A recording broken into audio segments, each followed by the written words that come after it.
कर रहे हैं।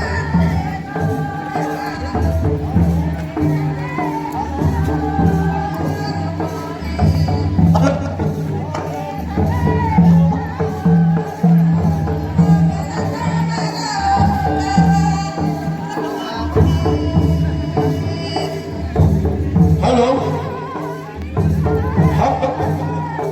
हमारे राजीव समाजली संजू भवन मुजना मलेका निदर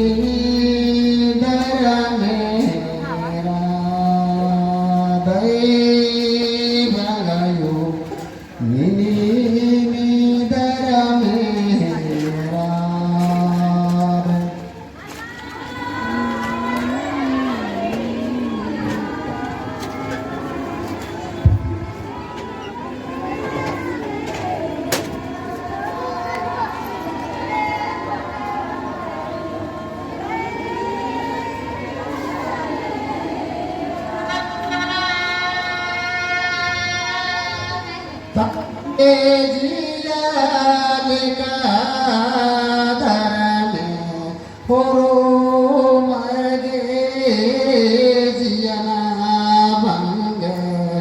भुजना लोरना चिया भंगयो भुजना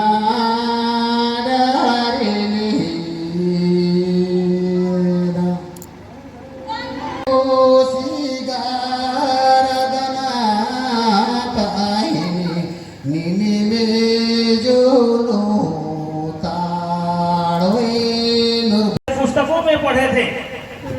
जब जो है पढ़ाई कर रहे थे रांची कॉलेज में, उस समय मानव शास्त्र मेरा विषय था। मैं पढ़ा था कि उरांव आदिवासियों के बीच में एसी रॉय का एक पुस्तक है द उरांव, उसमें जो है उसमें चर्चा है कि आदिवासियों का पारंपरिक व्यवस्था था जिसका नाम था पढ़ा, और उस पढ़ा में कई गांवों का झूठ होता था। 7 गांवों को 7 पढ़ा, 5 गांवों को 5 पढ़ा, 21 गांवों का 21 पढ़ा, इस तरह से उसमें लिखा हुआ था। लेकिन जैसे ही ओहदा मिला मुझे बड़ा अच्छा लगा, चलिए समाज के बीच में काम करने का मौका मिला। लेकिन जितनी खुशी हुई उससे कहीं ज्यादा दुखित भी मैं हुआ जब जो है पढ़ा के बीच में घूमने निकला। जाकर के मैं पूछता हूँ गाँव के लोगों से, 7 पढ़ा, 21 पढ़ा, 22 पढ़ा, 5 पढ़ा, जैसे हम लोगों ने नोटिस काट दिया, चलिए आपका पढ़ा में आप जो है बैठक कराइए। जब वहां बैठने की बारी आई तो 7 पढ़ा का गांव है, वहां पर 7 पढ़ा का जो बेल दीवार है उसको चिट्ठी मिला। चिट्ठी मिलने के बाद होता क्या है कि वहां पर 7 गांव का वहां पर प्रतिनिधियों का जुटना था, तो 7 दूना 14 आदमी वहां पर बैठा हुआ मिलता है। इसी तरह से 21 पढ़ा का जो है बैठकी का बात हुआ। 21 पढ़ा का बैठकी है तो आपको मुश्किल से 30-40 लोग बैठा हुआ मिलता है। वहां जाकर के समाज की बातें करते हैं। कितनी दुखद बात है कि हमारे जितना सुंदर व्यवस्था, पढ़ा व्यवस्था, पारंपरिक व्यवस्था, जिसके माध्यम से हमारा समाज बड़ा सुंदर से संचालित होता आया है, लेकिन आज के दिन युवा पीढ़ी जो है उससे जुड़ना छोड़ दिया। हम देखते हैं जहाँ कहीं भी बैठक हो पढ़ा का, वहाँ पर बूढ़ा बुजुर्गों का भीड़ रहता है, वहाँ पर से लड़के लड़कियों की बिल्कुल कमी महसूस होती है। इन सारी चीज़ों को देखने के बाद महसूस हुआ कि हमें काम सिर्फ करना नहीं है, बहुत जोर से काम करना है। इसके लिए हम लोगों ने लगा और प्रयास करना शुरू किया। कई जगह जाने के बाद कई लोगों से बातें हुई, बहुत से पढ़ा पदाधिकारियों से भी चर्चा हुई। उन लोग बहुत को कहना है अब पढ़ा कहाँ है, पढ़ा तो खत्म हो गया, पढ़ा तो गुंजरा गिरा, ऐसा नहीं पढ़ा है लिखा होगा था मैंने खड़ा, बड़ा दिल को दुख महसूस मन जाए। आप लोगों से मैं पूछना चाहता हूँ, पढ़ा हमारा है कि खत्म हो गया है? पढ़ा मानो पढ़ा है कि नहीं? आधा अधूरा आवाज आ रहा है। आखिर पढ़ा है क्या, समझने की जरूरत है। तब मैंने जब वहां पर जाके लोगों के पास गया, बात रखा, तो लोगों का इसी तरह से बात सुनकर के नेगेटिव बात सुनकर के मन एक बार तो उदास हो गया। लेकिन हिम्मत बनाए हम लोग, हमारी टीम हिम्मत बना करके काम करना शुरू किए। नहीं, अगर जहां कहीं लोग भूल गए हैं उसको बेहतर करना है, प्रयास करने में लग गए। धीरे धीरे अभी तक लगे हुए हैं। और प्रतिफल ये है कि आज के दिन बाबा लोगों का जो है प्रयास से यहाँ पर सिर्फ पढ़ा का सिर्फ 8-10 को बुढ़ा नहीं दिख रहे। 21 पढ़ा चिंताकोटी के अंतर्गत में यहाँ पर राजी पढ़ा का जो सम्मेलन हो रहा है, इसमें माँ बहनों को भी देख करके दिल में खुशी लगा कि पढ़ा सम्मेलन में माँ बहनें और भाई लोग भी शामिल होंगे तो निश्चित बात है कि हमारे समाज को सही दिशा और दशा मिलेगा। अन्यथा सिर्फ बाबा लोग के हाथ में छोड़ दे के हम पढ़ा का परिकल्पना को, तो निश्चित बात है कि अभी के समय में आप वो धूमिल होता चला जा रहा है।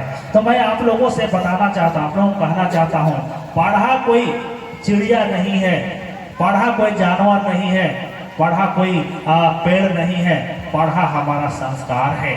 हम पूछना चाहते हैं, वैसे बाबाओं से मैंने सवाल किया कि अगर जो है आप कह रहे हैं कि पढ़ा आपका खत्म हो गया, पढ़ा मंजूरा करा, तो फिर आप कैसे गाइड होते हैं, कैसे संचालित होते हैं?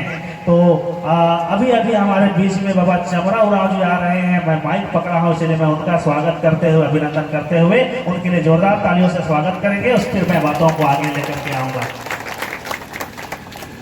और मैं बताना चाहता हूँ कि पढ़ा हमारा संस्कार है। हम आपसे एक चीज बोलना चाहते हैं कि लोग कहता है पढ़ा खत्म हो गया।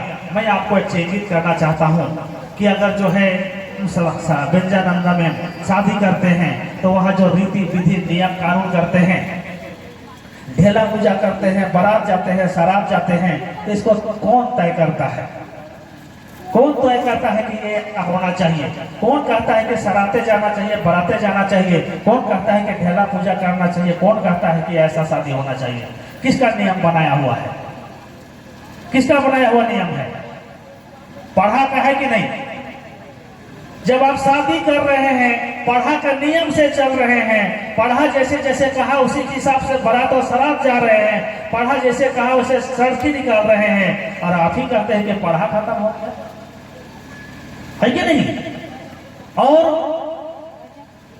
जब वहां बंजा की बारी आती है, मौत हो जाती है, हम मर जाते हैं, हमारा जो है कोई भी वहां जो नेक दस्तूर करते हैं, एक मंगते हैं, कुंडी पटकते हैं, किस ओर सिर करके उसको हमको दफनाना है, किस ओर सिर करके हमको उसको जलाना है, जो नियम का पालन करते हैं उस नियम को कौन तय करता है? क्या भारतीय कानून तय करता है? कौन तय करता है? हमारा पढ़ा नियम बनाता है। तो जब पढ़ा के नियम से आप जो है शादी ब्याह कर रहे हैं, पढ़ा के नियम से जो है जन्म कर्म संस्कार कर रहे हैं, पढ़ा के नियम से आप मृत्यु संस्कार कर रहे हैं, और आप कहते हैं कि पढ़ा खत्म हो गया। खत्म हो गया क्या? नहीं, बस आप नाम भूल गए, बस यही अंतर है। मैं आप लोगों को कहना चाहता हूं कि हमारा पढ़ा के बिना आदिवासी की कल्पना करना संभव नहीं है। हम आदिवासी इसलिए हैं कि आदिवासी रीति रिवाज, नियम कानून, नेक दस्तूर को पालन करते हैं, इसलिए हम आदिवासी हैं। और नेक दस्तूर को पालन करते हैं, नियम कानून को पालन करते हैं, हमारा पर्व त्योहार को मनाते हैं, तो ये कहीं ना कहीं पढ़ा के द्वारा तय किया गया नियम कानून है, पढ़ा के द्वारा तय किया गया ये सिस्टम है। इसको जब हम फॉलो करते हैं तो हमारा पढ़ा जिंदा है। बस हम इतना ही भूल चुके हैं कि इसका नाम क्या होगा, कैसे करते हैं। इसीलिए मैं आप सबों से आह्वान करना चाहता हूं, एक एक बच्चों को बताइए, आप दिल में बैठा लीजिए कि हम पढ़ा के बिना हम सांस नहीं ले सकते हैं। पढ़ा हमारा पारंपरिक व्यवस्था है, इस व्यवस्था से हमारा जीवन चलता है, इसी व्यवस्था में हमारा जन्म है, इसी व्यवस्था में हमारा शादी ब्याह है, इसी व्यवस्था में हमारा मरण है, तो हम इसको कैसे छोड़ सकते हैं? इसीलिए जब तक आपकी सांसें आदिवासी सांसें रहेगी, तब तक यह पढ़ा जिंदा रहेगा। हाँ, जिस दिन आप आदिवासी के बाउंड्री से बाहर निकल जाते हैं, जिस दिन पढ़ा के नियमों को पालन करना छोड़ देते हैं, आदिवासियों का नियम कानून को पालन करना छोड़ देते हैं, तब जो है आप जो है पढ़ा से बाहर हो गए, आदिवासियों से बाहर हो गए, तभी जो है आपका पढ़ा समाप्त होगा। अन्यथा आप जब तक आप आदिवासी कहलाना चाहेंगे, आदिवासी कहलाना चाहते हैं, तब तक पढ़ा जिंदा रहेगा। तो मैं आप लोगों से पूछना चाहता हूं कि आप लोग जो है आपका पढ़ा को जिंदा रखना चाहते हैं कि नहीं? एक बार हाथ उठा करके समर्थन करेंगे कि पढ़ा को जिंदा रखना चाहते हैं, तो आपके नेक दस्तूर, आपके सिस्टम कस्टम, रीति रिवाज को पालन करना पड़ेगा। वही हमारा पढ़ा है, वही हमारा व्यवस्था है। उसको सही से संचालित करने के लिए पदधारी होते हैं, वो अलग बात है। है कि नहीं? उसको सही से संचालित करने के लिए पदधारियों का चयन होता है। ये हमारा बेल गांव है, ये हमारा दीवार गांव है, ये हमारा कोटवार गांव है, ये हमारा पंभारा गांव है, ये हमारा जुटबहुआ गांव है। ऐसा हमारा व्यवस्था में किया जाता है, ये अच्छी बात है। लेकिन पढ़ा एक एक व्यक्ति का दिल में है, उसको कभी कोई निकाल नहीं सकता। हजारों साल से नहीं निकाल पाया तो अब क्या निकाल पाएगा? अब तो हम लोग जरूरत महसूस करना शुरू कर दिए हैं कि आपको अपना संस्कृति, सभ्यता और पढ़ा को ढूंढ रहे हैं। चलिए, इसी बात से मैं आज का आप लोगों को एहसास कराने का प्रयास किया कि पढ़ा हमारा समाप्त नहीं हुआ है, पढ़ा हमारा जिंदा है। बस हम इतना गलती कर रहे हैं कि उन बुजुर्गों के, बूढ़ा लोगों के हाथ में बस उसको सौंप करके हम नौजवान लोग, हम युवक लोग इसको छोड़ दिए हैं। बस यहीं बस गड़बड़ हो रहा है। जिस दिन बाबा लोग ये पढ़ा को जिंदा रखे हुए हैं, जिस दिन बाबा लोग गढ़ा में चला जाएगा तो हमारा पढ़ा भी ढोड़ा में चला जाएगा। इसलिए क्या है कि अभी के जितने युवा वर्ग हैं, सबको सीखने की जरूरत है, आपको समाज में आने की जरूरत है, तब कहीं जाकर के हमारा समाज ठीक ठाक हो पाएगा। इसलिए सबसे मेरा अपील भी है कि आप जो है पढ़ा संगठन आप लाखों बनाइए, संगठन आप हजारों लाखों बनाइए। संगठन जो है अभी देख रहे हैं, प्रार्थना सभा भी एक संगठन है, इस तरह से आदिवासी छात्र संघ भी एक संगठन है, इस तरह से केंद्रीय सरना समिति भी एक संगठन है। संगठन लाखों बनाइए, समाज को बढ़िया करने के लिए काम कीजिए। सबकी मैं सराहना करता हूँ, सब अपने अपने स्तर से बढ़िया काम कर रहे हैं, लेकिन पढ़ा हमारा संगठन नहीं, ये हमारा व्यवस्था है। इसका तुलना किसी से नहीं किया जा सकता, क्योंकि पढ़ा के बिना आप आदिवासी ही नहीं रहेंगे तो संगठन रह करके क्या करेगा? इसलिए पढ़ा हमारा व्यवस्था है, प्राथमिक उसको देना है। उसके बाद आप अलग अलग संगठन बना करके अलग अलग सिस्टम को संचालित कीजिए और समाज को बेहतर कीजिए। मैं यही अपील करूंगा। एक दूसरे पे टीका टिप्पणी बिल्कुल नहीं करना है। वो प्रार्थना सभा, वो पढ़ा, वो आदिवासी छात्र संघ, वो केंद्रीय सरना समिति, ये टीका टिप्पणी बिल्कुल नहीं करना है। सब समाज का अंग है। मैं कहना चाहता हूँ आप सबों से, हमें लड़ाई लड़नी आदिवासियत के लिए है। हमें बताना चाहता हूँ, हम लोग लड़ते हैं, हम लोग लड़ाई झंडे के लिए, हम लोग लड़ाई लड़ते हैं झंडे के लिए। अभी मैं बताना चाहता हूँ, हमारा जो है पारंपरिक सदा झंडा के हिसाब से पढ़ा चलता आया, और अभी प्रार्थना सभा के माध्यम से जो है चिरा झंडा बहुत जो है पूरे देश दुनिया में छा गया। इस तरह से और भी झंडाओं का हमारे देश में, यहाँ भी छत्तीसगढ़ में चले जाइएगा तो वहाँ चांद तारा लगा हुआ हमारा पढ़ा झंडा है, और राजी पढ़ा का झंडा कीजिएगा तो उसमें और जो है वो 3-4 रंगों का झंडा है। तो मैं कहना यही चाहता हूँ, हम सभी आदिवासी समाज के भाई बंधु हैं। झंडा के काम पे मत लड़िए। आपको जैसा झंडा फहराना है फहराइए। आप हरा, लाल, पीला, काला, नीला, जो भी झंडा उचित लगता है आपके समाज के रीति विधि के हिसाब से, आपका पुरखौती मनौती के हिसाब से जो भी उचित लगता है आप फहराइए। लेकिन सभी झंडा फहरेगा वो डंडा में ही, तो आप वो बांस बनिए। वो बांस का डंडा में ही सभी झंडा पारता है। इसलिए आदिवासी समाज को मत बांटिए। आदिवासी समाज को वो बांस